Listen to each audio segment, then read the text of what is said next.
Good evening. हम start कर रहे हैं सीपीसी की क्लास। लास्ट क्लास में हमने सेक्शन 11 कर रहे थे। हम वेरी इंपॉर्टेंट सेक्शन डिटेल में काफ़ी हद तक हम इसको कर चुके हैं। होपफुली आज की क्लास में इसको कंक्लूड कर देंगे। बेयर से तो पूरी तरह से इसको कंक्लूड कर देंगे। कुछ एक्सप्लेनेशंस हमें रह गई है पढ़नी डिटेल में।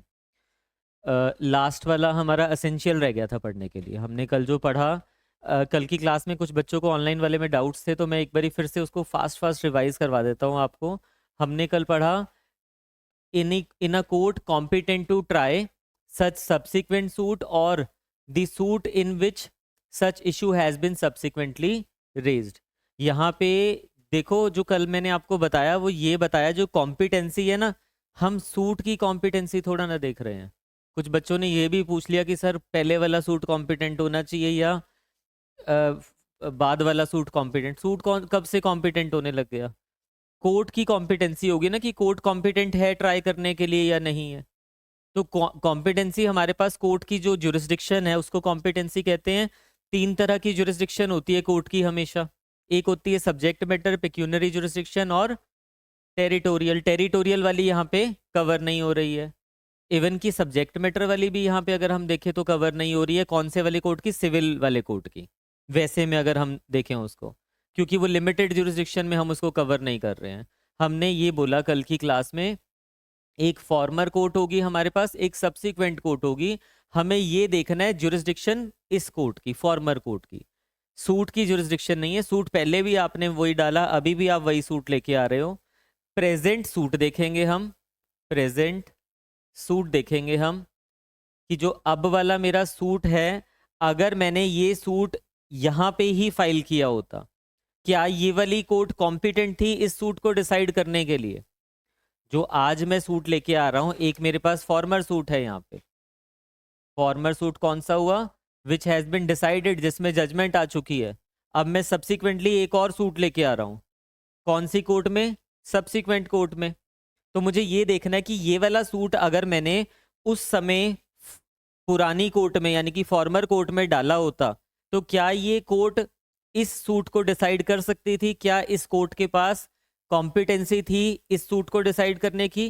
क्या इस कोर्ट के पास ज्यूरिसडिक्शन थी इस सूट को डिसाइड करने की? ये चीज मुझे यहाँ पे चेक करनी है। हमने कल की क्लास में ये पढ़ा कि अगर आंसर आता है कि यस, ये सूट के लिए ये वाली कोर्ट कॉम्पिटेंट थी, आज की डेट में कॉम्पिटेंसी नहीं देखने, उस समय देखनी है। पूरा डेट्स मैंने लिखवाई कल आपको वो सारी। तो अगर ये कोर्ट कॉम्पिटेंट थी तो ये कंडीशन फुलफिल हो गई है। फुलफिल होने का मतलब क्या हुआ? रेस जुडिकाटा अप्लाई होगा यहाँ पे।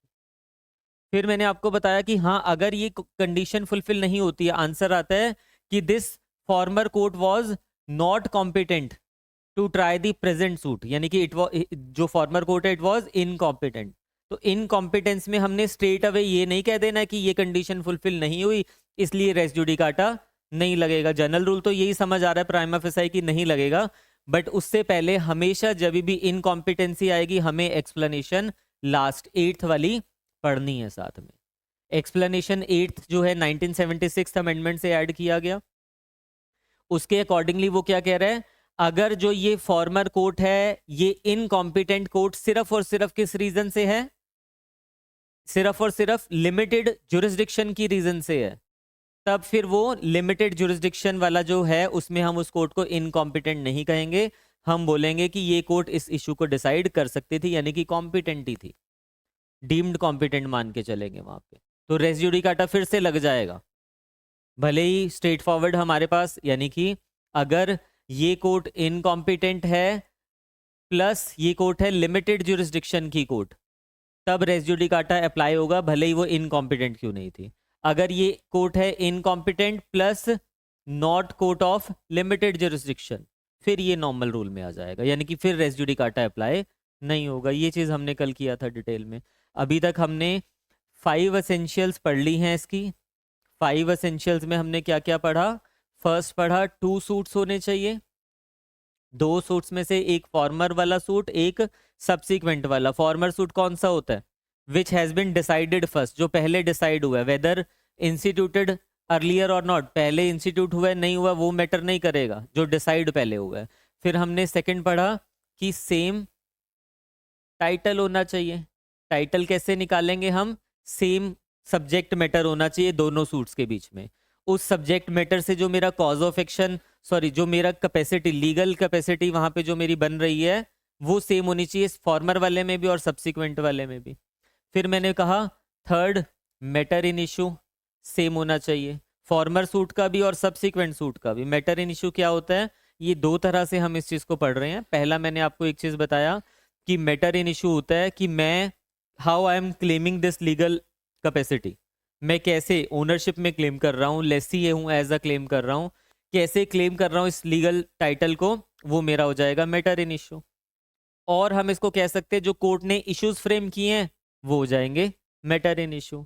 फिर फोर्थ हमने पढ़ा जो पार्टीज हैं वो क्या होनी चाहिए, सेम होनी चाहिए। डिटेल में लिखवा दिया था कब पार्टी सेम होती है कब नहीं होती है। कल की क्लास में हमने क्या पढ़ा, फिफ्थ, कोर्ट जो है वो क्या होनी चाहिए, कॉम्पिटेंट होनी चाहिए। कौन सी कोर्ट की बात कर रहा है, फॉर्मर कोर्ट की बात कर रहा है कि फॉर्मर कोर्ट होनी चाहिए कॉम्पिटेंट कोर्ट। यहाँ तक 5 एसेंशियल्स हमने पढ़ लिए डिटेल में। लास्ट एसेंशियल है 6, आज ही की क्लास में समझा भी दूंगा, छोटी सी है बिल्कुल, ठीक है। और आज ही की क्लास में इसमें पहले आधे घंटे में इसको लिख भी लेंगे, खत्म हो जाएगा। तो ये लिखने के बाद फिर हम आएंगे इसकी एक्सप्लेनेशंस के ऊपर जितनी भी हैं, ठीक है। या फिर हम ये भी कर सकते हैं कि लिखने वाला बाद में एक साथ पहले मैं समझा देता हूँ सारा, ये भी कर सकते हैं, ठीक है। नहीं, पहले यही करते हैं कि 6th वाले को कवर करके लिख के फिर एक्सप्लेनेशंस पे आते हैं, ठीक है। आप देखिए हमने यहाँ तक तो पढ़ लिया हुआ है रेज्ड, एंड का मतलब प्लस, यानी कि ये सारी कंडीशंस एक साथ फुलफिल होनी चाहिए। And has been heard and finally decided by such court, यानी कि heard and finally decided. Finally decided मतलब पूरी तरह से कोर्ट ने पूरे एविडेंसेस लेके उसको सुन लिया है और डिसाइड कर दिया। फाइनली हर्ड का मतलब होता है एंड डिसाइडेड का मतलब होता है ऑन मेरिट्स।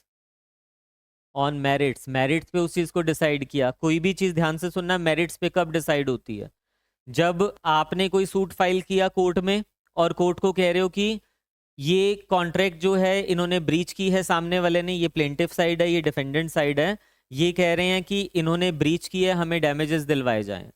तो आप सबसे पहले इंस्टीट्यूट करोगे सूट कोर्ट में, कोर्ट सम्मन इशू करेगा आपको, आप डिफेंडेंट डब्ल्यूएस लेके आओगे।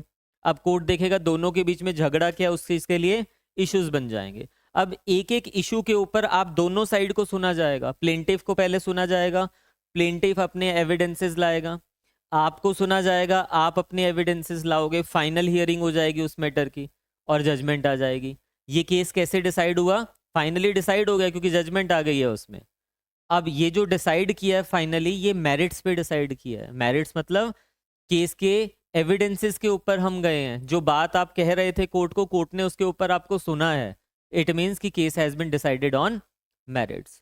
बट कुछ टाइम पे क्या होता है, ध्यान से सुनना, आपने सूट फाइल किया कोर्ट में और जो भी रिलीफ आप मांग रहे हो, सामने वाली पार्टी प्ली लेके आती है कि जनाब इनका केस जो है, कोर्ट को कह रही है जज साहब इनका जो केस है वो बार्ड बाय लिमिटेशन है, इनको 3 साल के अंदर सूट लाना था, अब ये 5 साल हो गए हैं, ये तो सूट मेंटेनेबल ही नहीं है। या ये कह रहे हैं कि it is barred by res judicata, ये पहले हो चुके हैं अब नहीं आना चाहिए, ये बार्ड है ऑर्डर टू रूल 2 में। कोई भी प्ली लेके आ रहे हो आप, और मैंने उस प्ली को सुना, जो कोर्ट है वो उस प्ली को सुन रही है, मेरिट्स पे नहीं गई। मेरिट्स क्या थे, इन्होंने बोला ब्रीच ऑफ कॉन्ट्रैक्ट हुई है, डैमेजेस दिलवाई जाए, तो उन पे तो अभी जा ही नहीं रहे हम। हमने टेक्निकल ग्राउंड्स पे क्या किया, पहले ही मैंने डिसाइड कर दिया yes this suit is not maintainable. तो ये क्या हो गया, यहाँ पे डिसाइड तो हो गया सूट, बट ये मेरिट्स पे नहीं हुआ अभी। यहाँ पे मेरिट्स का मतलब है जब आप जो मांग रहे हो कोर्ट से उसके ऊपर कोर्ट ने आपको सुना, एविडेंसेस सुने, एविडेंसेस रिकॉर्ड किए, उसके ऊपर जजमेंट प्रनाउंस कर दिया। इट मीन्स कि कंप्लीट आपके केस का डिस्पोजल हो गया। अब मैंने ये जो फाइनली हर्ड वाला आपको एक्सप्लेनेशन पढ़ाई थी, इसके साथ कौन सी, इसके साथ तो नहीं पढ़ी कोई भी एक्सप्लेन, इसके साथ नहीं है कोई भी एक्सप्लेनेशन। बाकी के साथ हमने एक्सप्लेनेशन कुछ पढ़ ली हैं, कुछ रह गई हैं, वो अभी उसके बाद आते हैं उसके ऊपर, ठीक है। इसमें लिखिए सबसे इजी वाली यही है, हाँ। फिफ्थ लिखवाया, पढ़ लेंगे एक साथ आ जाएगी, बाद में पढ़ लेंगे उनको। हेडिंग बनाना, इसमें कोई बहुत ज़्यादा लिखने वाला भी नहीं है, 2-3 पेजेस लिखेंगे और ये कंप्लीट हो जाएगा topic. Matter heard and finally decided. Last essential है हमारे पास ये। अभी ये मत सोचना लास्ट है और मैंने आज ही आपको ये भी करवा दिया एक्सप्लेनेशन तो ये खत्म हो गया, अभी नहीं खत्म हो रहा। कम से कम 5-6 क्लासेस और लगनी है इसके ऊपर। अब मैं आपको इसको समराइज करवाऊंगा पूरे उसको, फिर क्वेश्चंस करवाऊंगा इसके आपको, ताकि आप एग्जाम में एकदम से समझ तो पाओ ना कैसे अप्लाई कर रहे हैं इस लॉ को। लॉ समझना ही जरूरी नहीं है, उसको एप्लीकेशन भी तो जरूरी है। अगर प्रोपोजिशन बेस्ड आपके पास आ जाएगा तो हम इसके 2 तरह के क्वेश्चंस करेंगे। एक करेंगे जो डायरेक्ट आ जाते हैं, what is constructive res judicata, वो आ गया तो कैसे लिखोगे विद केसेस। एक होते हैं जो प्रोपोजिशन बेस्ड आते हैं, तो उसके भी 4-5 क्वेश्चंस आपको करवा दूंगा ताकि आप उसको रिलेट कर पाओ कि देखो इस तरह से हम लॉ को अप्लाई कर रहे हैं। Then topic will be over. ठीक है, इसमें लिखिए मैटर हर्ड का मतलब क्या हुआ यहाँ पे, हर्ड ऑन मेरिट्स, मेरिट्स पे सुने जाने की बात हो रही है। फाइनली डिसाइडेड का क्या मतलब हुआ, the case is closed and it is no more pending before the court, no more pending before the court. ये मेरिट्स की बात कर रहा है, ब्रैकेट्स में लिखना नॉट ऑन टेक्निकल ग्राउंड्स। यहाँ पे जो matter heard and finally decided की बात कर रहे हैं ना, हर्ड का मीनिंग क्या हुआ यहाँ पे कि मैंने सुन लिया है मैटर मेरिट्स पे, तब रेस जुडिकाटा लगता होता है। अगर वो मेरिट्स पे नहीं है तो रेस जुडिकाटा सेक्शन 11 नहीं लगेगा। अदरवाइज कहीं और प्रोविजन दिया हुआ है तो वो अलग बात है। फॉर एग्जाम्पल आपको एग्जाम्पल देता हूँ, जब हम ऑर्डर 22 पढ़ेंगे ना आगे चल के, 22 बात कर रहा है जब पार्टीज को सब्सिट्यूट करना होता है, death of a party. Suppose करो एक्स ने वाई के ऊपर केस फाइल किया, एक्स ने वाई के ऊपर केस फाइल किया, एक्स की डेथ हो गई। अब ये प्लेंटिव था, अब इसकी जगह पे कौन सब्सिट्यूट होंगे, इसके एलआर सब्सिट्यूट होंगे। इस पीरियड, इसको सब्सिट्यूट करवाने के लिए 90 डेज का पीरियड होता है। अगर 90 डेज में एलआर्स को सब्सिट्यूट नहीं करवाया तो ये जो सूट है ये क्या हो जाएगा, अबेट हो जाएगा, खत्म हो जाएगा। हम पढ़ेंगे, अभी ऑर्डर 22 तो हमने नहीं पढ़ा है, वहां पे जाके ये चीज हम पढ़ेंगे। बट वहां पे ये भी चीज लिखी हुई है कि अगर ये अबेट हो रहा है तो जो सेकंड सूट है it will be barred by res judicata. जहां पे वैसे तो नहीं है, देखो ये तो टेक्निकल ग्राउंड्स पे हो रहा है ना, मेरिट्स पे नहीं है। सेक्शन 11 जो कवर कर रहा है, ध्यान से देखिए, सेक्शन 11 जो कवर कर रहा है वो सिर्फ मेरिट्स को कवर कर रहा है, जब पूरी तरह से सुन के केस को डिसाइड कर दिया। जब टेक्निकल ग्राउंड्स पे केस को डिसाइड कर दिया आपने, फाइनली तो खत्म हो गया ना केस, क्योंकि अवेट हो गया वो। तो वैसे सेक्शन 11 उसको कवर नहीं कर रहा, बट इस रूल की कुछ एक्सेप्शंस हैं। एक्सेप्शन क्या है, जब सीपीसी में किसी प्रोविजन में स्पेसिफिकली वो चीज दिया हुआ है आपको, जब सीपीसी में ऑर्डर 22 रूल 9 में स्पेसिफिकली इस चीज के बारे में लिख दिया हुआ है कि जो नेक्स्ट सूट आप लेके आओगे वो बार्ड हो जाएगा, तब तो फिर रेस जुडिकाटा लगेगा even on technical grounds. But अगर कोई स्पेसिफिक प्रोविजन नहीं है तब फिर उस केस में जर्नल रूल यही है कि सिर्फ मेरिट्स पे डिसाइड होना चाहिए, टेक्निकल वाला यहाँ पे कवर नहीं होगा। ठीक है, इसमें लिखिए आगे।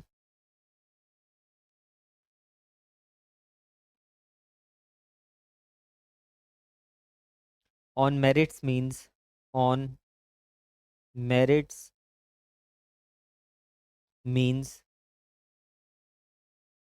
whatever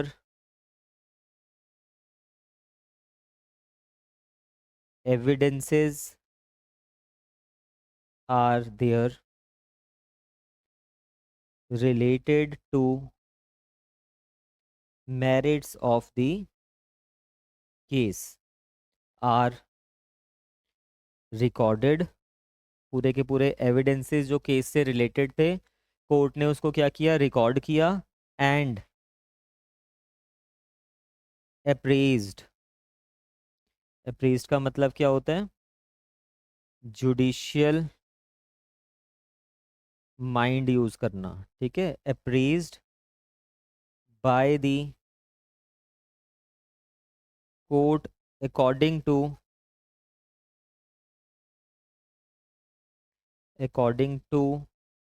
the admissibility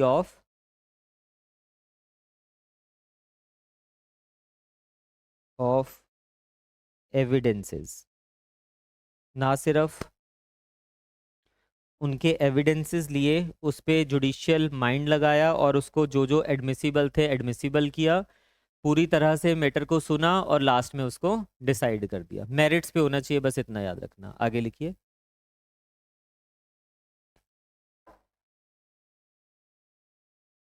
exceptions.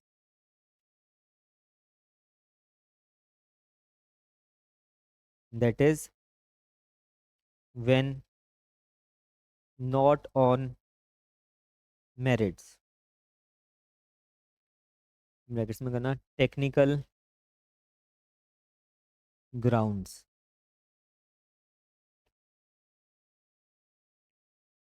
इसमें लिखना फर्स्ट एग्जाम्पल, या सिचुएशन वन लिख लेना। हम लिख रहे हैं सिचुएशन फर्स्ट। सिर्फ ये एक्सेप्शंस ही नहीं है, मिसलेनियस केसेस लिखवा रहा हूँ सारे इससे रिलेटेड, ठीक है। सिचुएशन वन लिखिए, हेडिंग बना देना ऑर्डर 22 CPC। अभी बताया आपको, death of party and abatement of suit. Suit abate हो जाता है पार्टी की डेथ हो जाने से, एम है ये। इसमें लिखिए example, suppose A files suit on B, A dies during pendency of the suit. A की डेथ हो जाती है during the pendency of the suit. Now no plaintiff, हमारे पास कोई प्लेंटिफ ही नहीं है सूट में। रूल क्या है इसमें लिखिए, जनरल रूल। जनरल रूल में लिखना लीगल रिप्रेजेंटेटिव, मैं शॉर्ट में लिख रहा हूँ उसको LR, legal representative needs to be substituted by the plaintiff,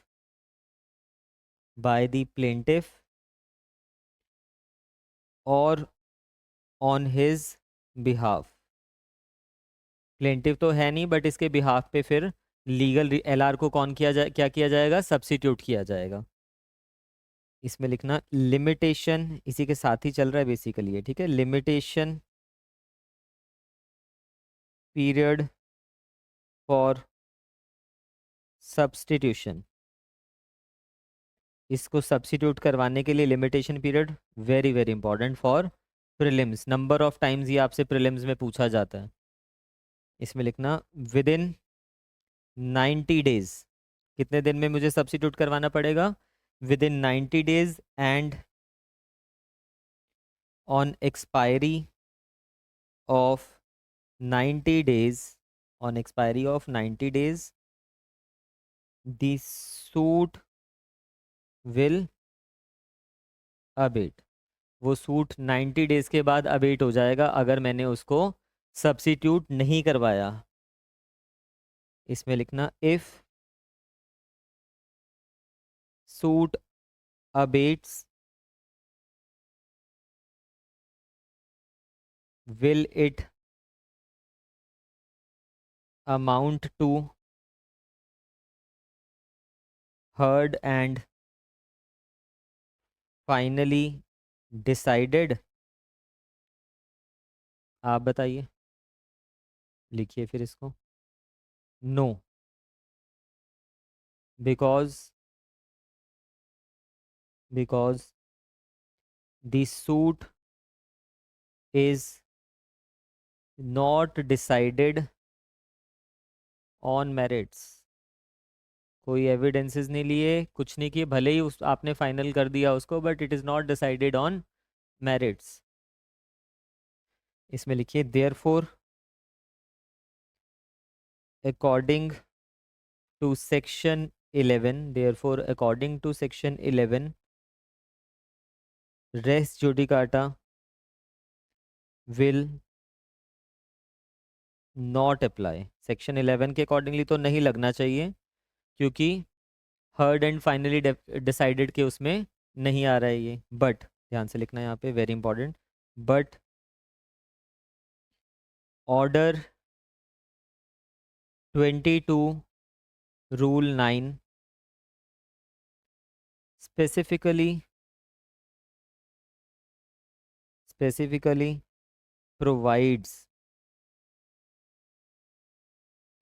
LRs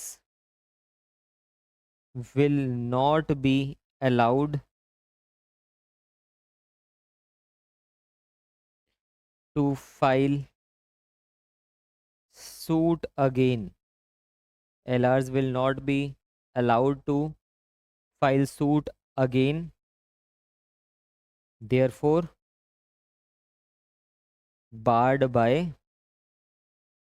estoppel.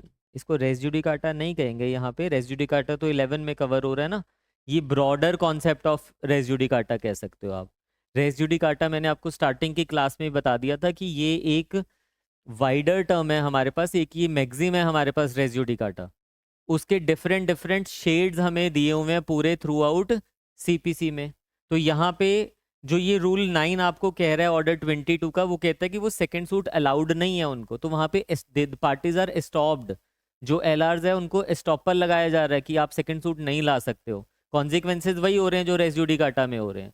तो ये काइंड ऑफ एक शेड ऑफ रेस जुडिकाटा है, बट सेक्शन 11 की कंडीशंस वो फुलफिल नहीं हो रहा। तो हम इस तरह से कह सकते हैं कि हाँ, ये एक्सेप्शनल सिचुएशन बन रही है हमारे पास कि when specifically provided by some provision of the CPC, फिर वो बार्ड बाय रेस जुडिकाटा हो रहा है। टेक्निकली नहीं होगा वो रेस जुडिकाटा, वो एस्टॉपल ही हो रहा है वहां पे। ठीक है, इसमें आगे लिखिए situation 2।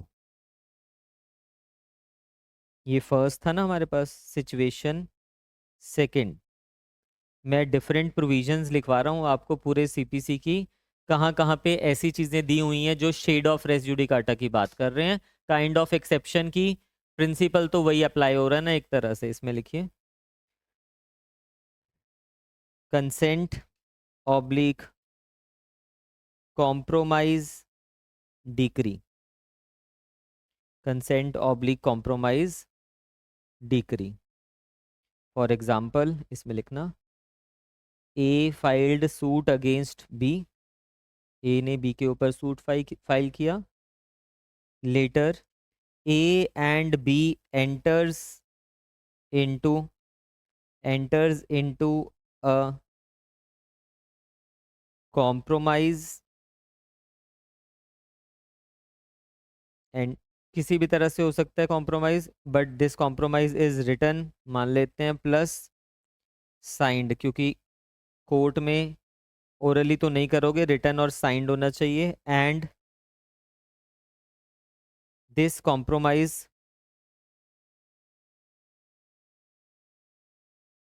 Will be presented before the court. Court के सामने कॉम्प्रोमाइज लेके आते हैं वो। नाउ कोर्ट क्या करेगा, court will conduct court will conduct oral examination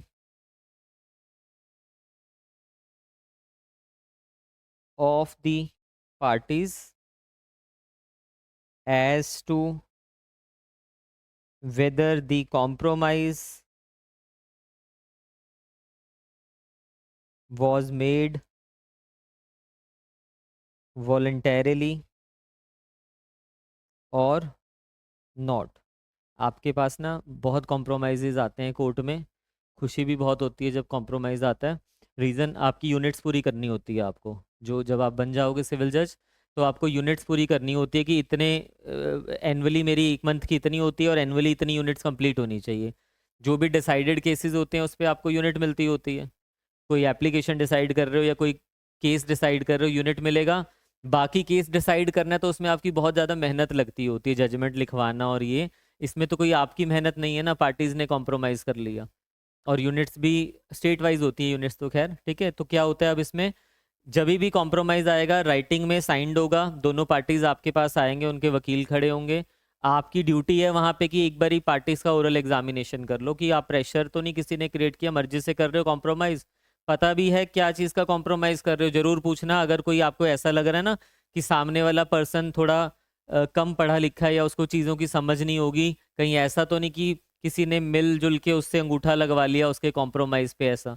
तो उससे पूछना जरूर आपकी, हाँ अपनी मर्जी से कर रहा है, बताओ किस चीज़ का कॉम्प्रोमाइज़ कर रहा है, क्या बात हुई है आपकी, तो वो बताएगा। देन आप सेटिस्फाई हो जाओगे कि वॉलेंटरली उसने कॉम्प्रोमाइज़ किया है, तो कॉम्प्रोमाइज़ डिक्री आ जाएगी उसके ऊपर, यानी कि फिर आप डिक्री पास करोगे। इसमें लिखिए, if court is satisfied, if court is satisfied, court will pass consent decree, compromise decree भी कहते हैं, एक ही बात है, consent decree.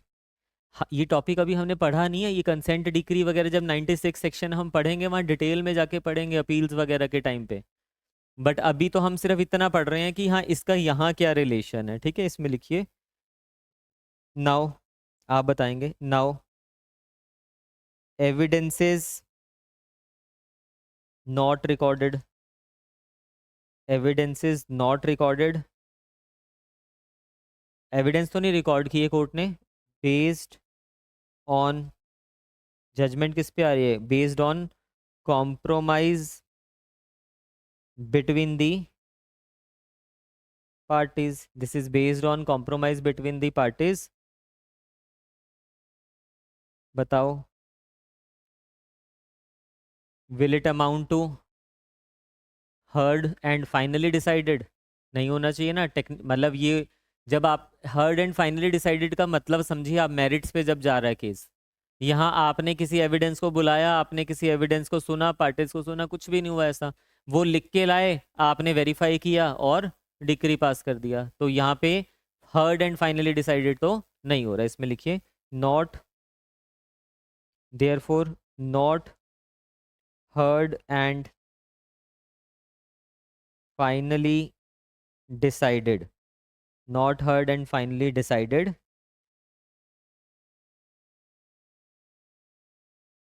it appears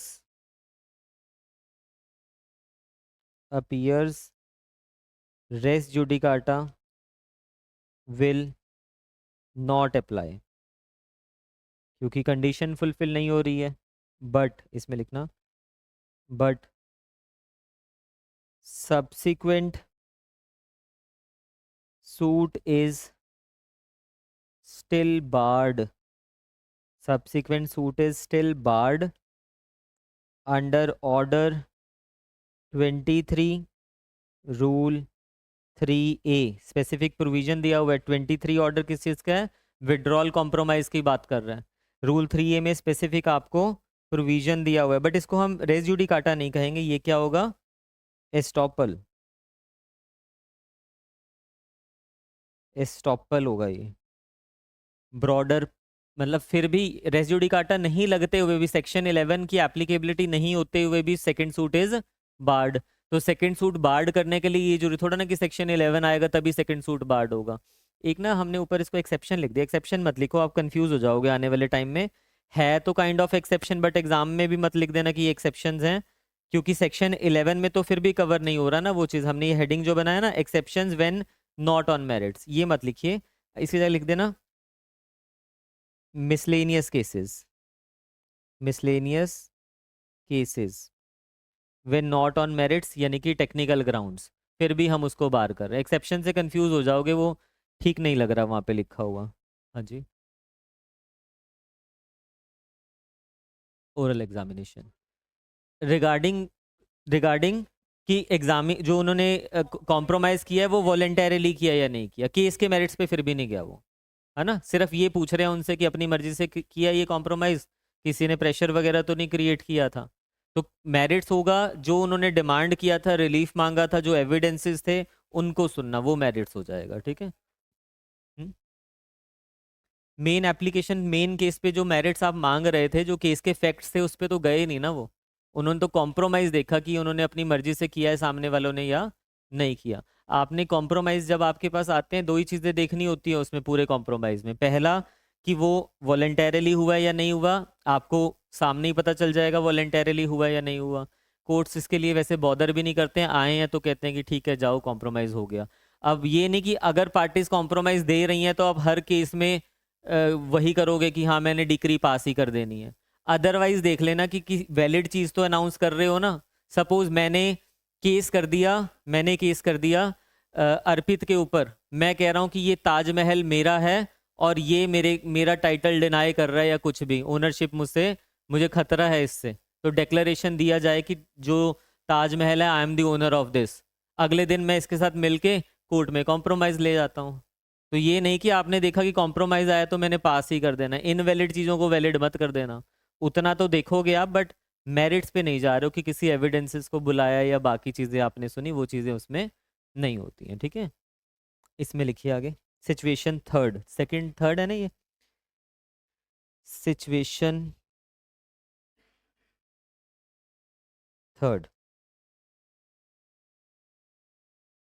arbitration proceedings, arbitration proceedings, इसमें लिखना arbitration is not a suit. पहली बात तो आर्बिट्रेशन प्रोसीडिंग सूट ही नहीं है। सूट होता है जो सिविल सूट में चलता हो, सिविल कोर्ट में चलता होता है। ठीक है।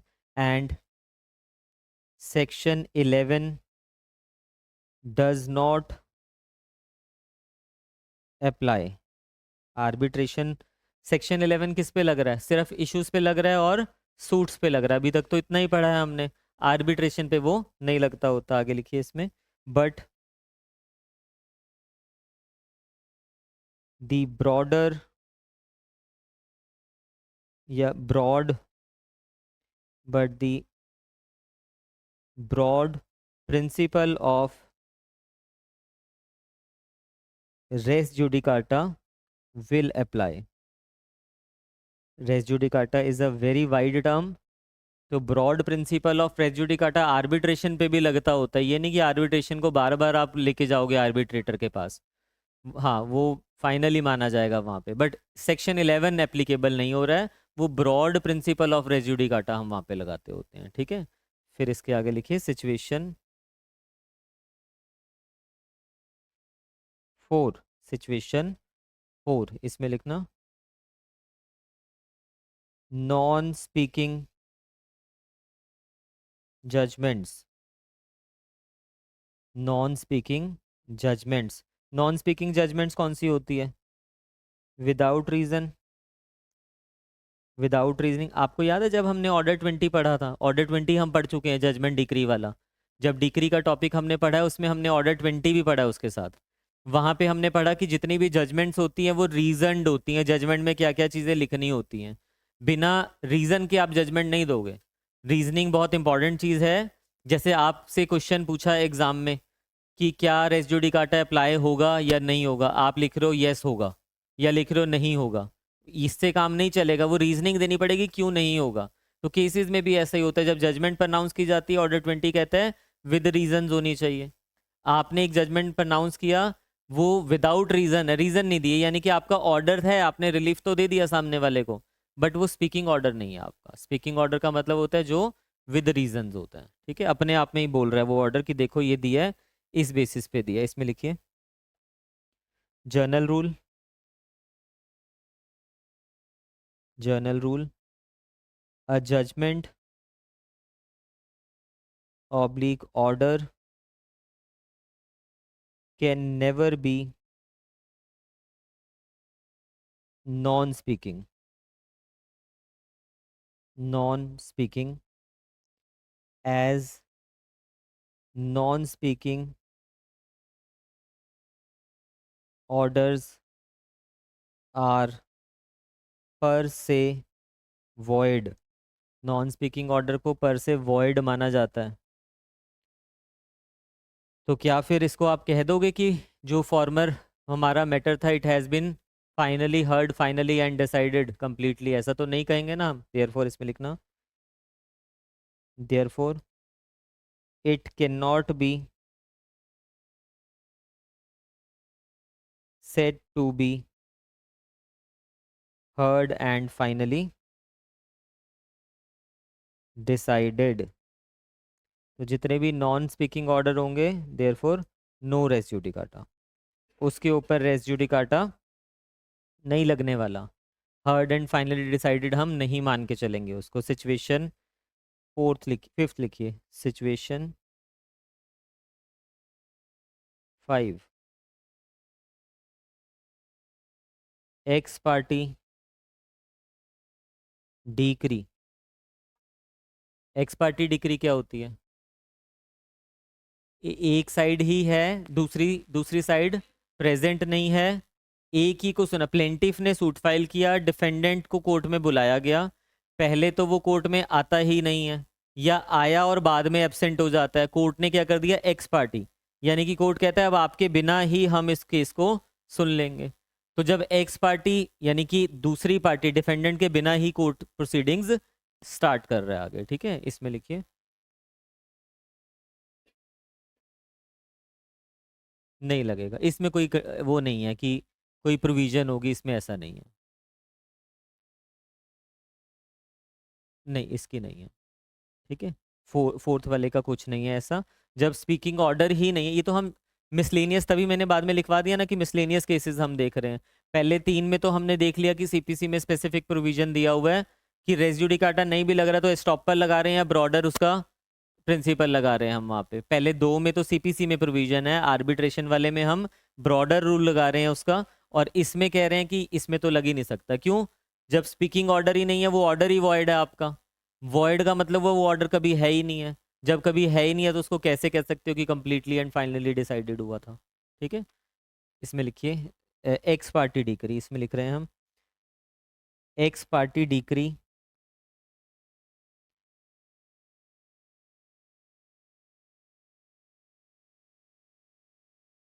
if decree has been passed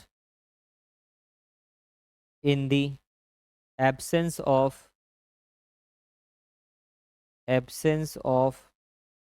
the defendant।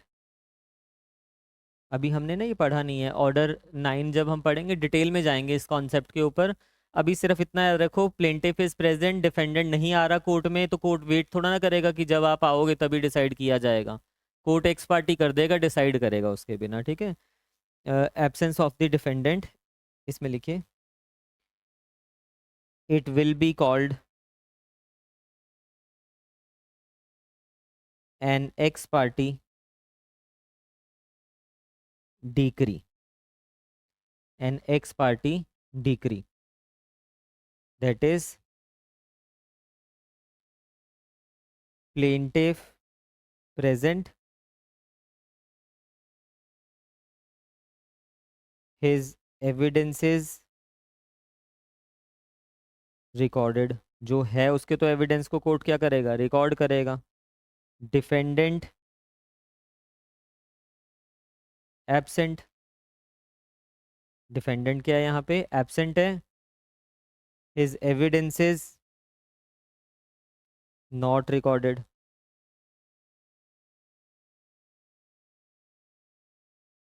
Now आप बताइए, विल इट अमाउंट टू, हाँ क्यों?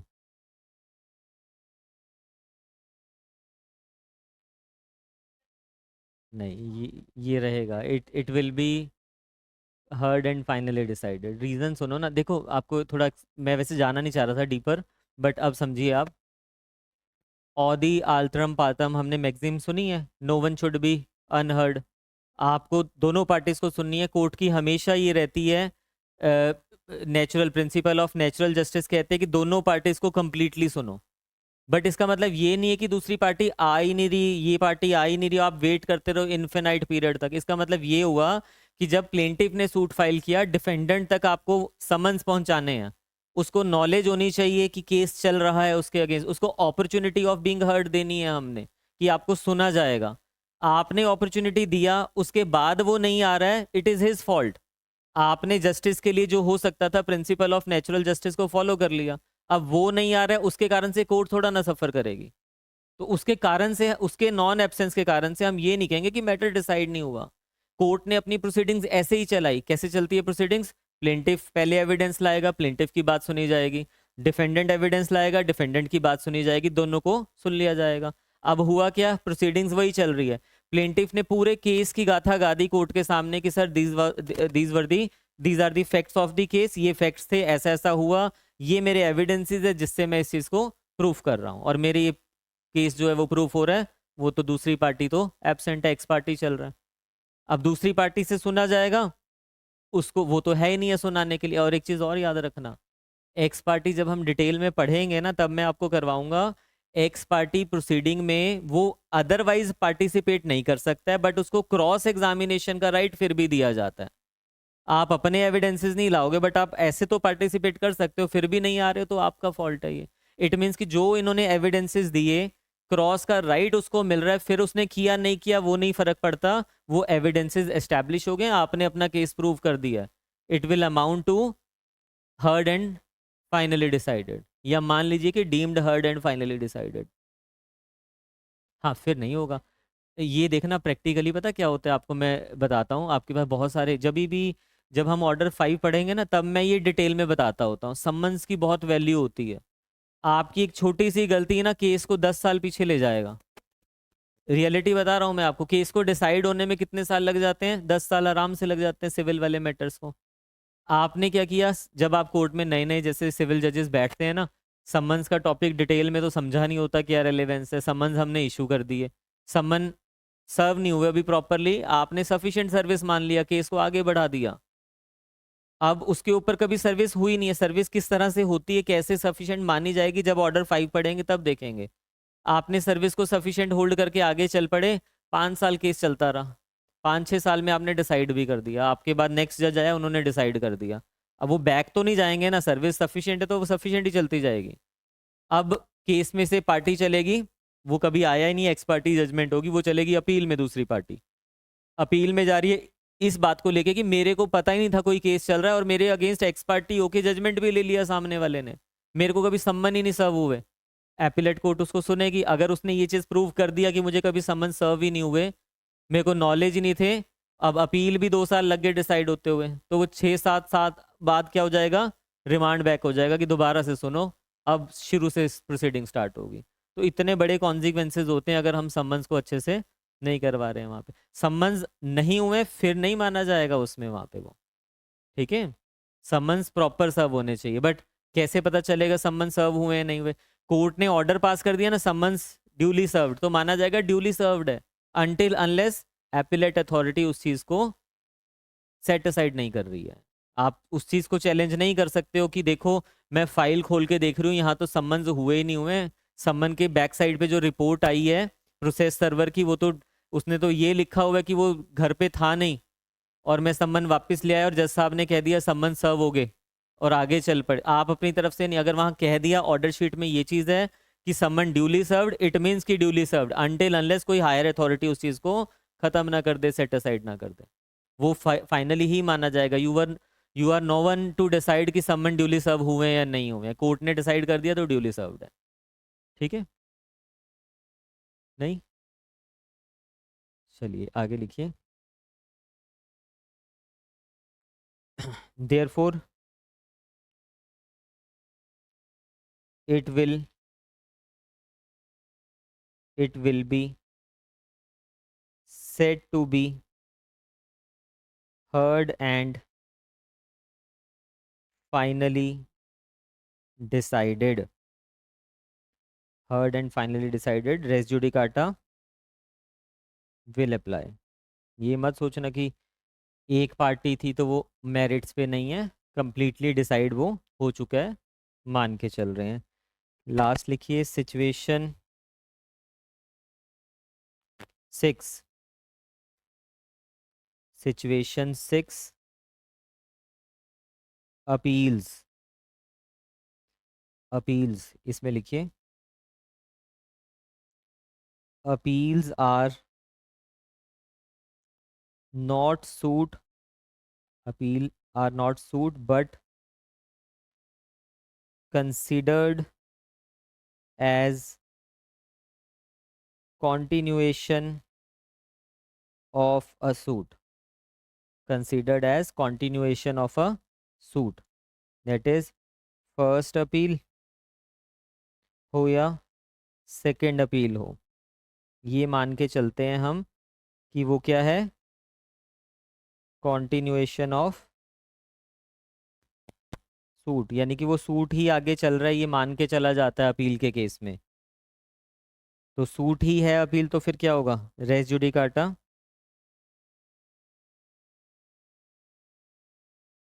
विल अप्लाई, नोट में लिखना।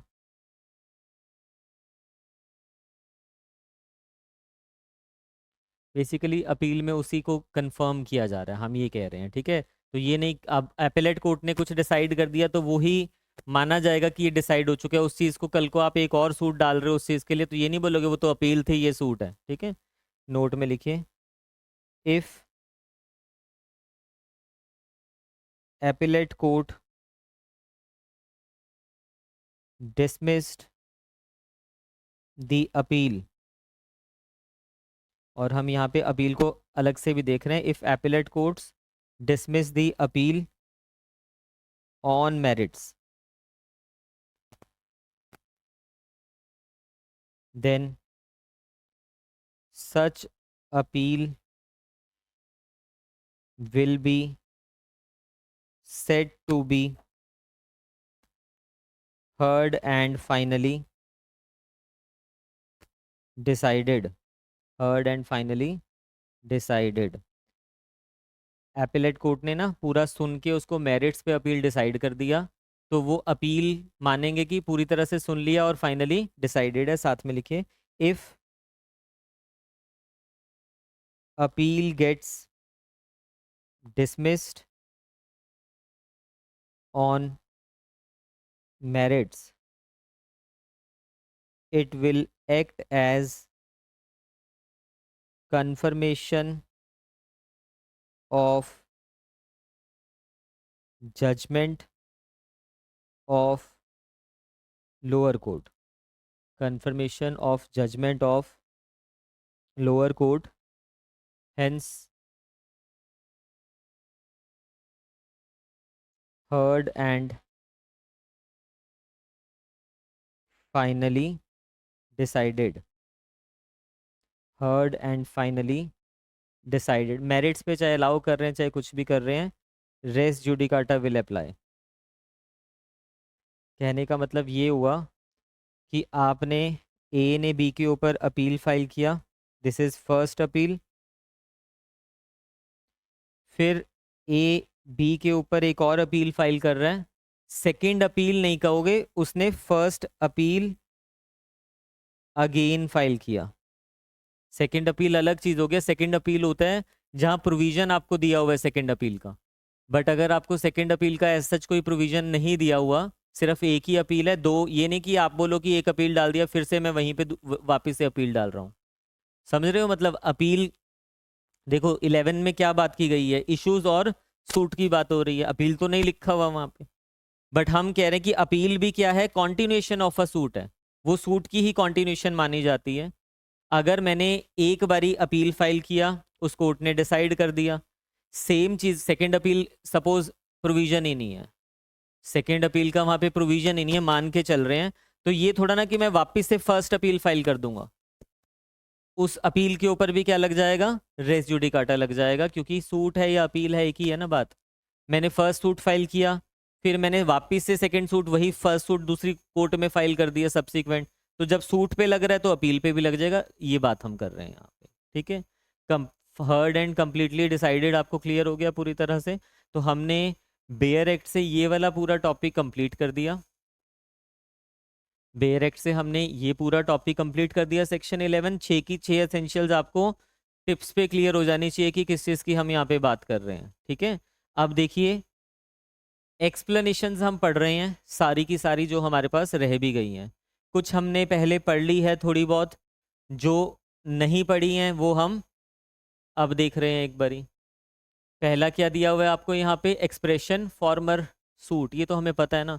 Farmer suit means which has been decided first whether और नॉट इंस्टीट्यूटेड फर्स्ट, चाहे पहले इंस्टीट्यूट किया या नहीं किया, जो सूट पहले डिसाइड हो गया उसको हम कह रहे हैं फॉर्मर सूट।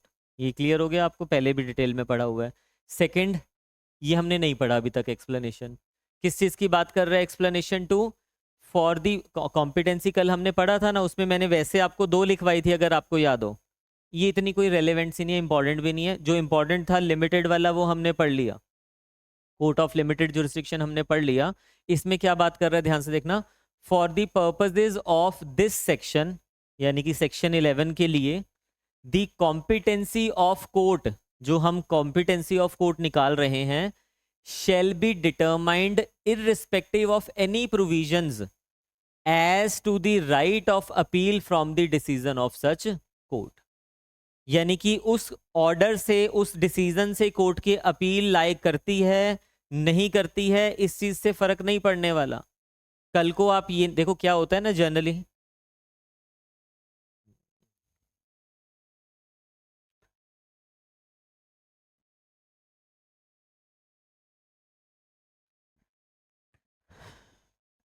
चल तो रही है, एक बारी चेक करना ऑनलाइन में आप में से कोई। मेरे पास तो चल रही है, आप जो ऑनलाइन वाले बच्चे हैं एक बारी कमेंट कर दो अगर कोई ऑनलाइन में इशू आ रहा है कोई।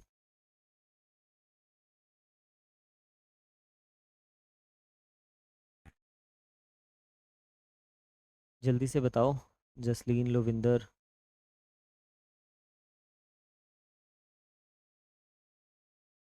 नहीं चल रही? अरे अभी तो बोला मैंने ये। हाँ, क्या वीडियो आ रही, ऑडियो नहीं आ रही, वीडियो नहीं आ रही? क्या हैंग होगी ये स्क्रीन या क्या मतलब? नहीं, वीडियो भी चल रही है ना प्रॉपर? हाँ, विजिबल है सर, प्रॉपर चल रही है क्लास तो।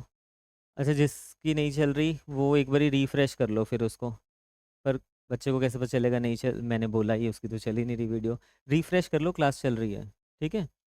क्या बात कर रहे थे हम? हाँ, वो तो चलता ही है हमेशा, 2-4 सेकंड्स का, 1 मिनट का भी कई बार ही आ जाता है।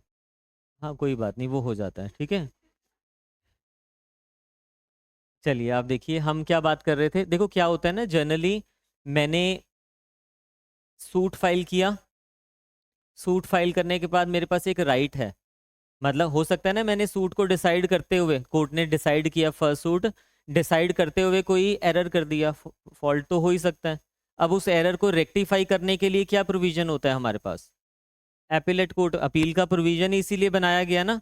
देखो जजेस भी तो ह्यूमन बींग्स है, आपने देखा होगा एक कोई और डिसीजन देता है, ऊपर जाके डिसीजन चेंज हो जाता है, फिर आगे जाके डिसीजन चेंज हो जाता है। तो ये जो एरर है उसको रेक्टिफाई करने के लिए हायर अथॉरिटीज बनाई हुई है। जो सूट है वो इंस्टीट्यूट किया जाता है at the lowest grade, but उसको अगर आपको लगता है कि आपके साथ जस्टिस नहीं हुआ तो आप हायर अथॉरिटी के पास जा सकते हो। कैसे जाओगे? अपील में जाओगे। सेम अथॉरिटी के पास दूसरा सूट नहीं ला सकते, वहां तो रेज्यूडिकाटा लगेगा ही लगेगा। ठीक है, यहाँ पे ध्यान से सुनना क्या कह रहा है वो। कहते हैं कि जनरली सूट जब डिसाइड होता है मेरे पास राइट होता है उसमें क्या करने का, अपील फाइल करने का। यानी कि यहाँ जो भी गलती हुआ मैं उसको अपील में ठीक कर सकता हूँ। आप कोर्ट को ये नहीं कह सकते हो, सपोज मैंने एक सूट फाइल किया, उसकी जो डिक्री है वो अपीलेबल ही नहीं है, कोई ऐसी सिचुएशन है मेरे पास कि इससे अपील का प्रोविजन ही नहीं दिया हुआ, तो वो कहता है कि ये मतलब नहीं है कि अगर अपील वहां से लाए नहीं करती है तो आप एक और सूट ले आओ उसी का। ये कॉम्पिटेंसी कोर्ट की डिसाइड नहीं करेगी कि इस कोर्ट से, जो पहला फॉर्मर वाली कोर्ट है, उसने जो डिसाइड किया है उसके ऑर्डर से भले ही अपील लाए कर सकती है, भले ही वो ऑर्डर से अपील नहीं जाती है, वो कोर्ट की कॉम्पिटेंसी के ऊपर कोई फर्क नहीं डालने वाला।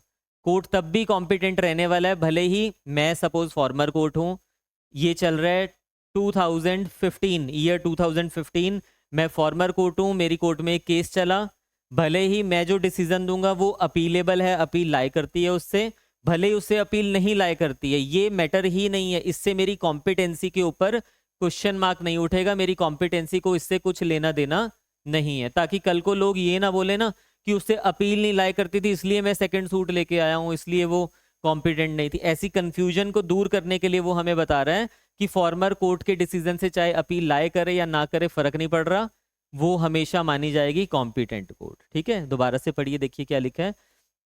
For the purposes of this section the competency of court shall be determined irrespective of any provision as to right of appeal from the decision of such court।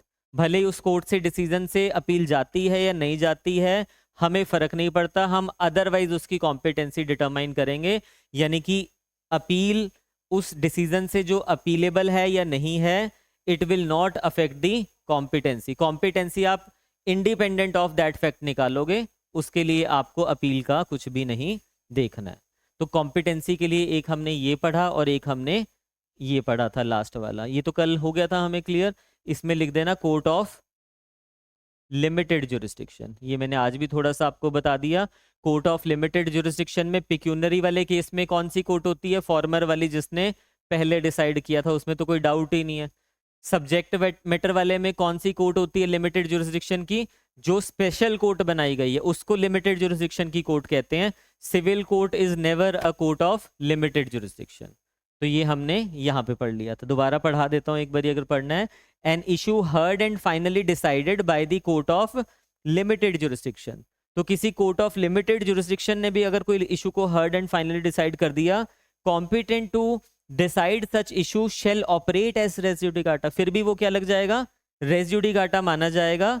In a subsequent suit notwithstanding that such court of limited jurisdiction was not competent to try such subsequent suit. ये नहीं फर्क पड़ता कि वो subsequent suit को try नहीं कर सकता, ये नहीं फर्क पड़ता कि आज वो 30 लाख वाली ज्यूरिसडिक्शन को ट्राई नहीं कर सकता, उसने तो 20 लाख की ज्यूरिसडिक्शन है उसकी। तो ये क्योंकि वो कोर्ट ऑफ लिमिटेड ज्यूरिसडिक्शन है, तो उसमें ये चीज हमें फिर फर्क नहीं पड़ रही है। और the suit in which such issue has been subsequently raised, तो ये तो हमने कल डिटेल में कर लिया हुआ है। आ रहा है ना समझ पढ़ने के बाद? तो अब हमें ये अब देखना है इसके बाद एक्सप्लेनेशन 3, ये भी हम पढ़ चुके हैं, एक्सप्लेनेशन 4 भी पढ़ चुके हैं। दोनों में डिफरेंस क्या है? यहाँ पे लिखना मैटर, यहाँ पे लिखिए मैटर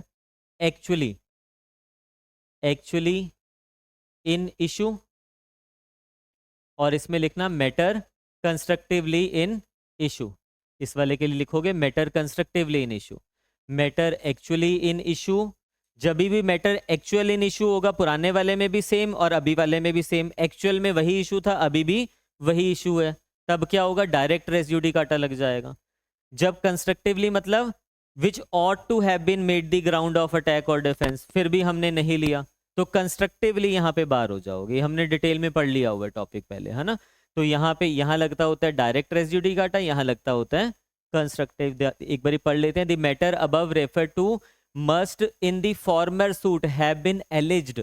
वो कहते हैं आपने एज इट इज उस मैटर को एलिज किया उस फॉर्मर सूट में by one party either denied और admitted expressly impliedly by the other. दूसरे ने डिनाई किया, एडमिट किया, हमें नहीं फर्क पड़ रहा इस चीज से, आपने एलिज किया था ना उस मैटर को, एज इट इज एलिज किया था, इट मीन्स कि वही मैटर अब दोबारा से आप एलिज कर रहे हो। Matter the matter actually in issue in the former suit is same in the subsequent suit directly and substantially. फिर any matter which might and ought to have been made ground of defense or attack in such former suit shall be deemed to have been a matter and directly and substantially in issue such suit। deemed to ये मैंने आपको बता दिया था, legal fiction हमने detail में पढ़ लिया होगा ये चीज़। तो ये 4 एक्सप्लेनेशन तो अच्छे से हो गई, कोई प्रॉब्लम नहीं होनी चाहिए। फिर एक्सप्लेनेशन 5, एनी, ये नहीं पढ़ी हुई हमने, है ना? ये पहले हमने नहीं पढ़ा हुआ, तो इसको ध्यान से देखना, very important. any relief claimed in the plaint which is not expressly granted, ये जो अभी हमने पढ़ा ना फाइनली हर्ड एंड डिसाइडेड, उसके साथ हम पढ़ेंगे। मैंने मैटर को मेरिट्स पे सुना, फाइनली हर्ड एंड डिसाइड कर दिया। आपने 4 रिलीफ मुझसे मांगे थे, मैंने एक एक रिलीफ की रीजनिंग दी है, मैं क्यों दे रहा हूं क्यों नहीं दे रहा, बट एक रिलीफ को मैंने साइलेंट, उसके लिए कुछ भी नहीं मैंने बोला। आपने 4-5 मेरे से रिलीफ मांगे ना, आपने बोला डैमेजेस दिलवाइए, इंटरेस्ट दिलवाइए, ये चीज़ दिलवाइए, तो मैंने डैमेजेस तो दे दिए, उसके ऊपर इंटरेस्ट के लिए आई एम साइलेंट, मैंने नहीं बताया कि दिया या नहीं दिया। तो अब अगर मैंने इंटरेस्ट के लिए साइलेंट हो, देखिए any relief claimed in the plaint, आपने क्लेम किया था, विच is not expressly granted by the decree, decree में एक्सप्रेसली मतलब लिखा नहीं है उस रिलीफ के बारे में कुछ भी, shall for the purposes of this section, इस सेक्शन के लिए क्या माना जाएगा उसको, be deemed to have been refused.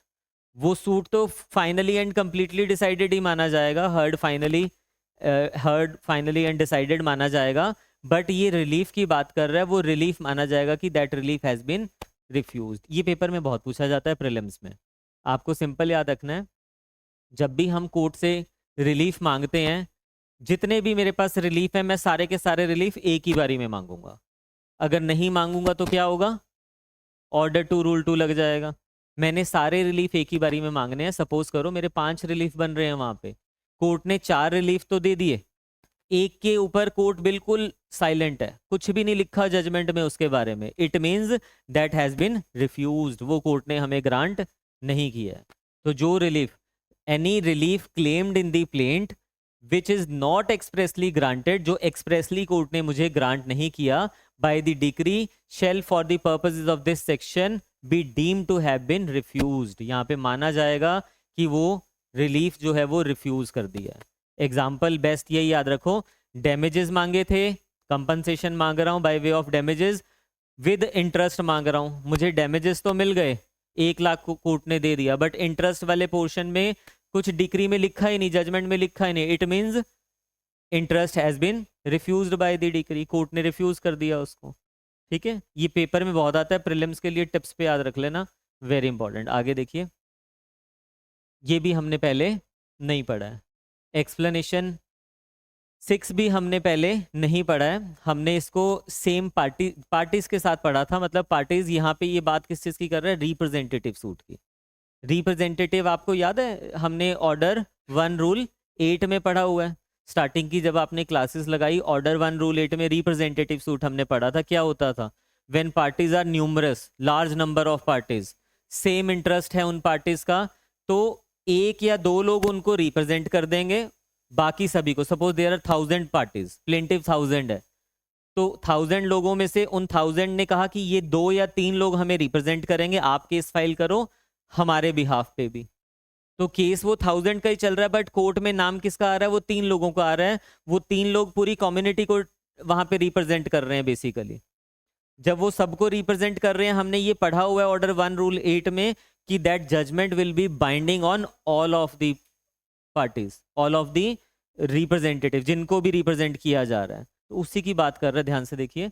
Where persons litigate bona fide in respect of public right और प्राइवेट राइट, चाहे पब्लिक राइट के लिए या प्राइवेट राइट के लिए लड़ रहे हैं, very important, claimed in common for themselves and others, in common वो मांग रहे हैं राइट को, अपने लिए या बाकियों के लिए भी मिला के, ऑल पर्सन्स इंटरेस्टेड, इंटरेस्टेड मतलब सेम इंटरेस्ट की बात हो रही है, all persons interested in such right shall for the purposes of this section be deemed to claim under the person so litigating, जो सेम पार्टीज में लिखा था ना, person so litigating under them, claiming through them, ये माना जाएगा कि वो सेम पार्टीज में ही कवर हो रहा है।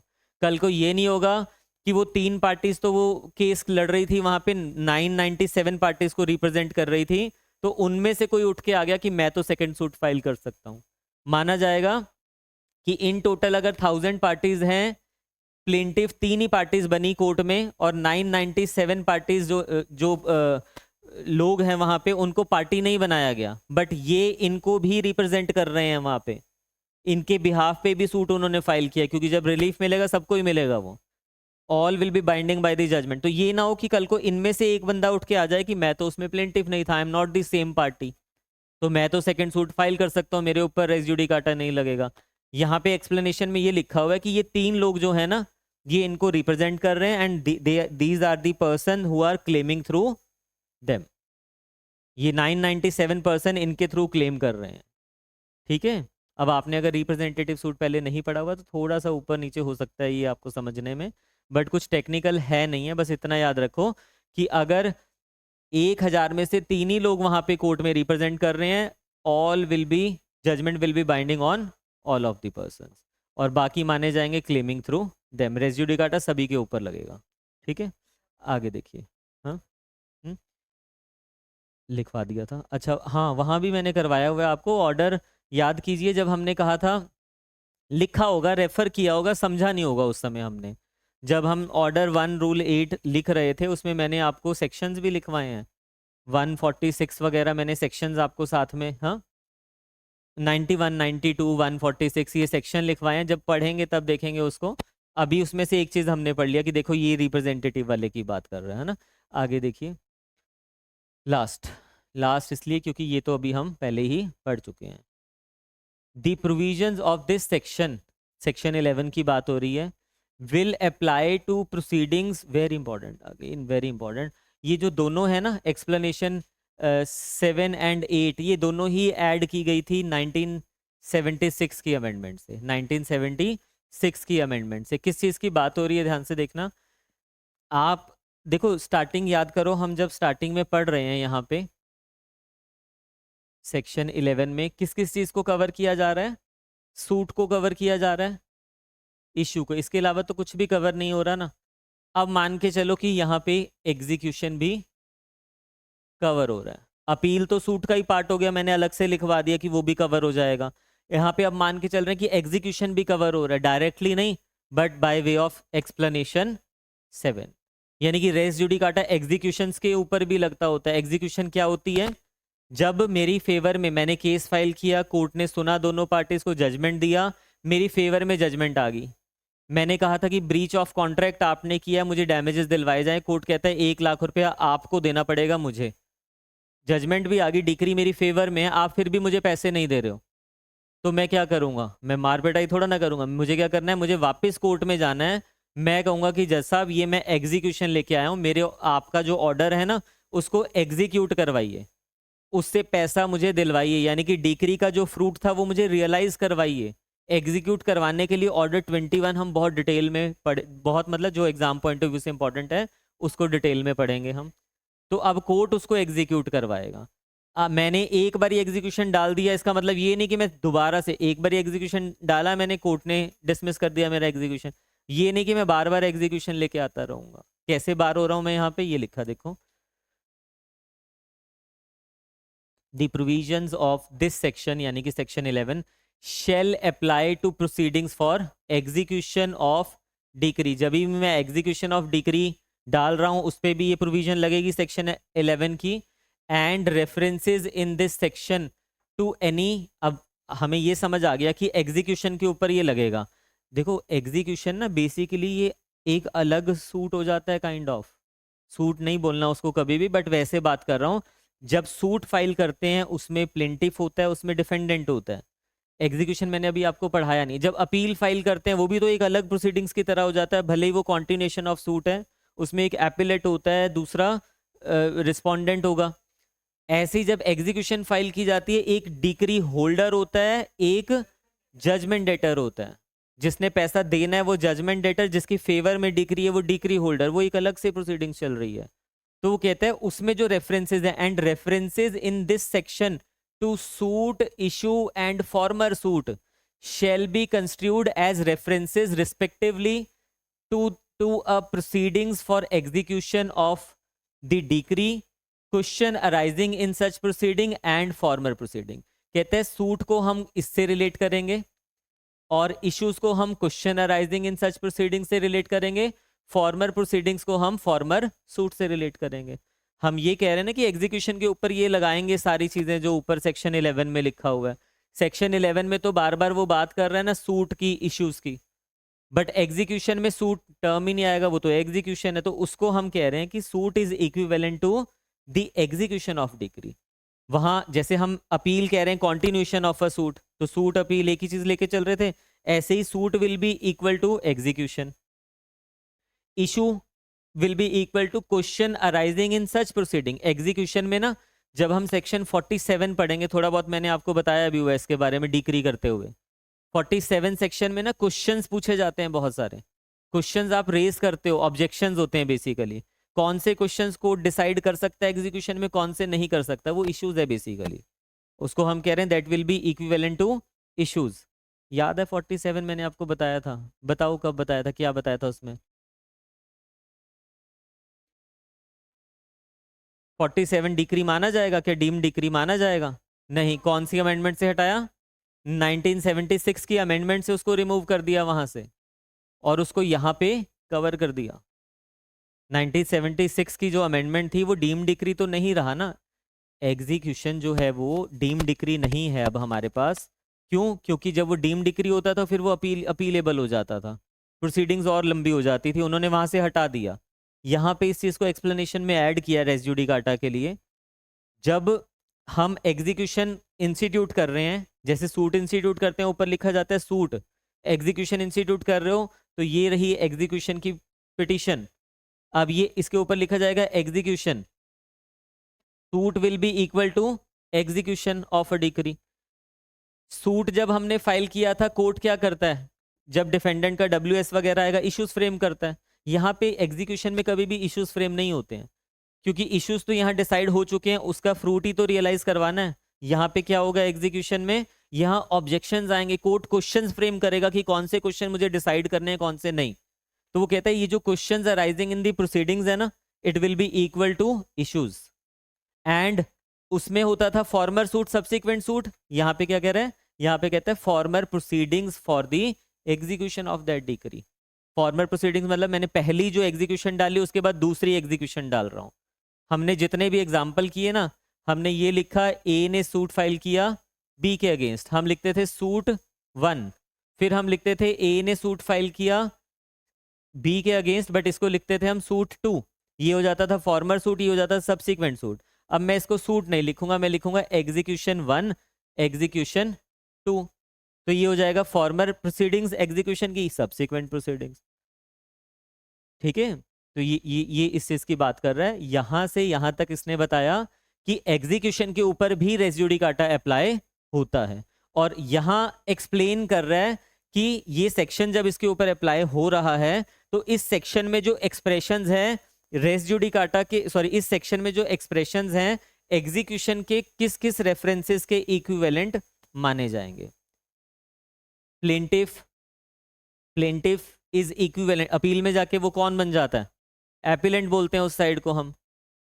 रिट पिटिशन फाइल करते हो तो पिटिशनर हो जाता है, एप्लीकेशन फाइल करते हो एप्लीकेंट हो जाता है।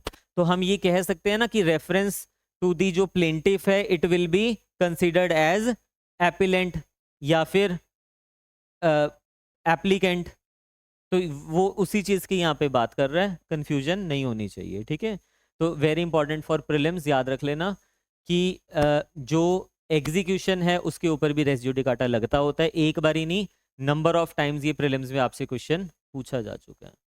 तो सारी एक्सप्लेनेशन भी हमने एक बार ही पढ़ ली हुई है। सबसे इंपॉर्टेंट एक्सप्लेनेशन कौन सी लगी आपको एग्जाम पॉइंट ऑफ व्यू से? No doubt fourth is very important, eighth भी बहुत इंपॉर्टेंट है, दोनों इंपॉर्टेंट है। ठीक है, फोर्थ वाली इतनी इंपॉर्टेंट है कि वो बिल्कुल बेसिक बन गई है, एग्जामिनर को पता है कि ये डालूंगा तो सबको आता ही है इसके ऊपर। ठीक है, तो बाकियों को इग्नोर मत करना, खास करके एट्थ वगैरह बच्चों ने ढंग से नहीं पढ़ी होती है, बस उनको इतना पता होता है कि लिमिटेड जुरिस्डिक्शन जो है वो कोर्ट के ऊपर मतलब एक्सप्लेनेशन एट्थ वाली बात कर रही है उस चीज़ की, उससे ज़्यादा डेप्थ में हम नहीं जाते होते हैं। हाँ जी, एक चीज़ और, अब आप मेरे को पहले तो बताओ दिस टॉपिक इज ओवर, या फिर इन एक्सप्लेनेशन के ऊपर भी थोड़ा थोड़ा लिखना चाहते हो विद एग्जांपल्स? आप जैसा बोलोगे मैं वैसा करवा दूंगा। हाँ, इतना काफ़ी है, समझ रहेगा ना? बट आप क्या करोगे इस एक्सप्लेनेशन के ऊपर ना, जैसे देखो इस पे तो मैंने लिखवा ही दिया आपको, है ना, इस पे मैंने आपको नहीं लिखवाया, अपने आप से ना बेयर पे लिख लेना, नोट्स में मत लिखना, भले ही यहीं पे लिख लेना। जो फोर्थ वाली एक्सप्लेनेशन है उस पे मैं 100% लिखवाने वाला हूँ आपको, कंस्ट्रक्टिव रेस जुडिकाटा। बेयर को तो एक्सप्लेन कर दिया, बट एक क्वेश्चन की फॉर्म में भी मैं वो आपको लिखवाने वाला हूँ। बाकी लिखने की इतनी जरूरत है भी नहीं है, बस समझ आना चाहिए, वो जो समझ आया उतना उतना बेयर पे लिख लेना। अब बताओ क्या कह रहे हो। हाँ जी।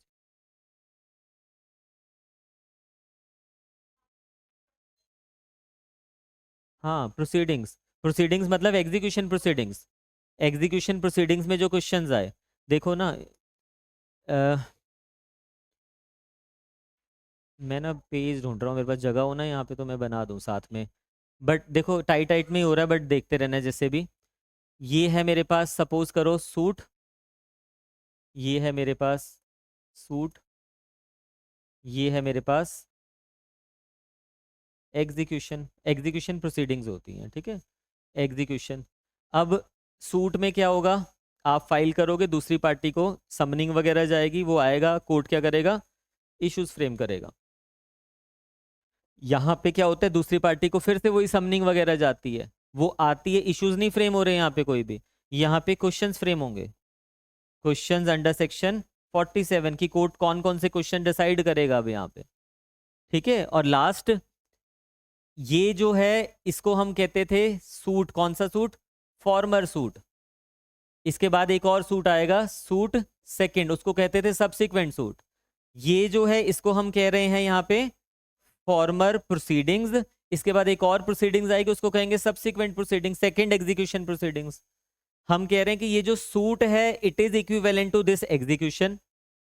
ये जो इश्यूज हैं it is equivalent to such questions. और ये जो फॉर्मर सूट है इट इज रेफरेंस, इसका माना जाएगा फॉर्मर प्रोसीडिंग्स के साथ। ये कह रहा है वो, है ना। क्योंकि अगर नहीं लिखेगा ये चीजें, हमने सेक्शन 11 अप्लाई तो कर दिया, बट टर्मिनोलॉजी का क्या करेंगे, उसमें कंफ्यूजन ना, उस चीज को एक्सप्लेन किया गया। ठीक है, अभी फिर ये टॉपिक हमारा पूरी तरह से ओवर हो गया। लिख सकते हैं हम इसमें अगर कुछ लिखना चाहते हैं तो। सेवेंथ के ऊपर लिखवा दें थोड़ा सा, सेवेंथ कौन सा है, यही वाला लिखो फिर, सेवेंथ के ऊपर अगर लिखना चाहते हो। लिखना चाह नहीं रहे, लग नहीं रहा मुझे शक्लें देख के सबकी। हाँ, क्योंकि उसके लिए स्पेसिफिक हमें ना सेक्शन 21 दिया हुआ है, उसमें ये लिखा हुआ है कि जब भी आप टेरिटोरियल के हैं वो ऑब्जेक्शंस आप ला सकते हो। पढ़ेंगे 21 तब रिलेट करवा दूंगा मैं उसके साथ आपको। ठीक है, लिमिटेड जुरिस्डिक्शन के लिए हम उसको नहीं देखते होते हैं, कॉम्पिटेंसी के लिए और लिमिटेड जुरिस्डिक्शन के लिए उसको नहीं देखेंगे। 21 जब करवाऊंगा तब रिलेट करवाऊंगा। बताओ लिखवाऊं या ना लिखवाऊं।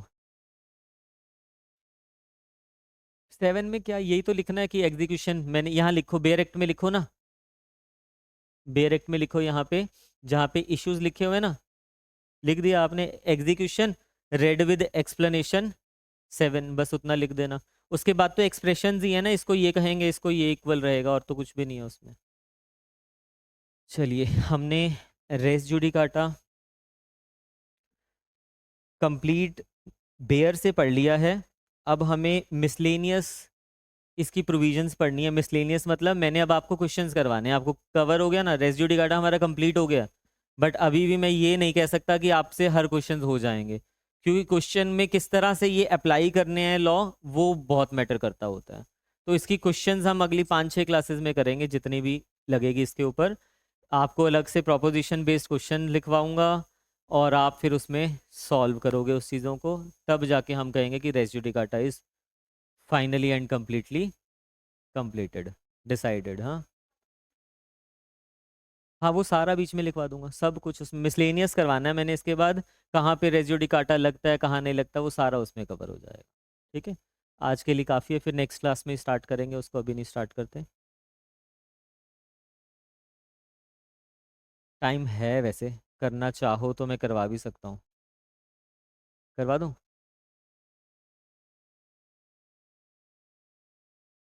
मिस मतलब 2-4 क्वेश्चंस वैसे किए जा सकते, पर छोड़ो, रहने दो, क्योंकि वो सिमेट्री नहीं बनेगी ना। आपको क्या करना है, पहले सुनो, आपको घर से ये सारी चीज़ें ना रिवाइज करके आनी है। जितना भी रूल्स मैंने अभी तक करवाए हैं ना आपको, ज़्यादा टाइम नहीं लगेगा अब आपको रिवाइज करने में, मैक्सिमम 1 से 2 घंटे लगेंगे। पढ़ना है एक बार ही आपको, पूरा रिवाइज करके आना। फिर जो कल से क्लासेस चलने वाली है, अगले 5-6 क्लासेस, उसमें आपको टिप्स पे सारी चीज़ें समझ आएगी, अगर आपने पूरा रेस जुडिकाटा के नोट्स रिवाइज कर लिए हैं। ठीक है। बिल्कुल करवाएंगे, बिल्कुल। इसके नेक्स्ट, वेरी नेक्स्ट, इसके बाद हम सेक्शन 10 करेंगे। सेक्शन 11 जब कर लिया तो वो साथ के साथ करवाना ही बनता है। ठीक है, फिर वापस जाएंगे उस कहानी के ऊपर जो हमने शुरू की थी। आप ये मत सोचना एक सेक्शन के ऊपर लग गई। अभी कौन सी, सेवन्थ एट्थ क्लास है आज रेजिड्यू काटा की?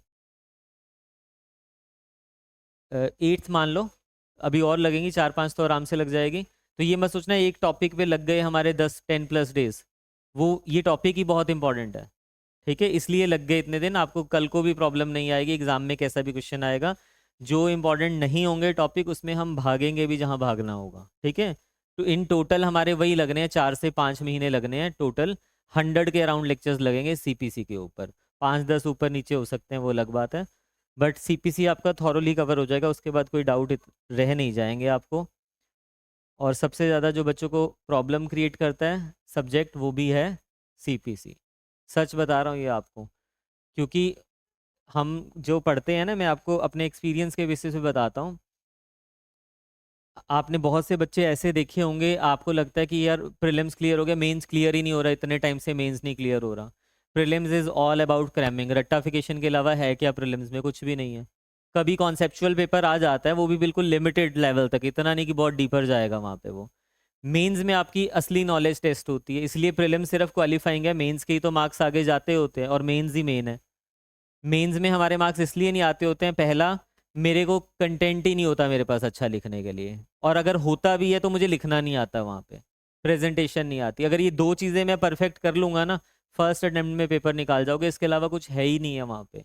ये मैं आपको इस बेसिस पे बता रहा हूँ, मैंने बार बार गलतियाँ करके सीखी हैं वो चीज़ें, बाद में उसको टेस्ट भी कर लिया कि हाँ यही की टू सक्सेस है। तो वो गलतियाँ आपको नहीं करनी है, आपको सिर्फ और सिर्फ एक ट्रैक बताया है, उस पर चलना है। किसी पेपर में मैं, जैसे वो बच्ची थी महक, उसका मुझे पता था किसने बन जाना है। मैं उसको बुलाता भी, जब वो टेस्ट देने के लिए आती थी तो मैं उसको यही कहता था, आओ जज साहब। क्योंकि बच्चे का पता लग रहा है ना कि किस लेवल पे जाके आप लिख रहे हो। आपकी क्लास में भी ऐसे बच्चे हैं जिनको मैं कह सकता हूँ 100% हो जाएंगे वो। बस पेशेंस बना के रख लेना। नॉलेज परफेक्ट वाली होनी चाहिए। इनकम्प्लीट नॉलेज जो होती है वो डेंजरस ही होती है। आपने रेस जुडिकाटा आज से पहले, अभी हमारा खत्म नहीं हुआ, अभी हम और थोड़ा सा जाएंगे जब क्वेश्चंस करेंगे। तो आपने आज से पहले भी ये रेस जुडिकाटा पढ़ा हुआ था, बट हमने क्या, हमने ऊपर ऊपर से पढ़ा हुआ था उन चीज़ों को। वो इनकम्प्लीट होती है चीज़ें, जब कुछ डीपली पूछ लिया जाता है ना एग्जाम में, फिर हम वहीं मार खा जाएंगे बाकी बच्चों से, फिर क्या फ़ायदा। तो जब डेप्थ में पढ़ा होगा तो वही बेनिफिशियल होता है। तो जितना भी लॉ है ना, भले ही टाइम लग रहा है उसको करने में, तैयारी एक ही बारी होती है आपकी। ठीक है, मैं 1 साल में ना करवा के आपको 15 महीने में करवा दूंगा वो सिलेबस। 3 महीने ही तो एक्स्ट्रा लग रहे हैं। 3 महीने एक्स्ट्रा लगाने इज बेटर देन कि वो मैं 1 साल दोबारा से लगाऊं उस पूरी तैयारी में। और वो लगाना बहुत मुश्किल होता है 1 साल वापस से, होता है ना। चलिए कोई बात नहीं, हम नेक्स्ट क्लास में मिलते हैं, कल की क्लास में।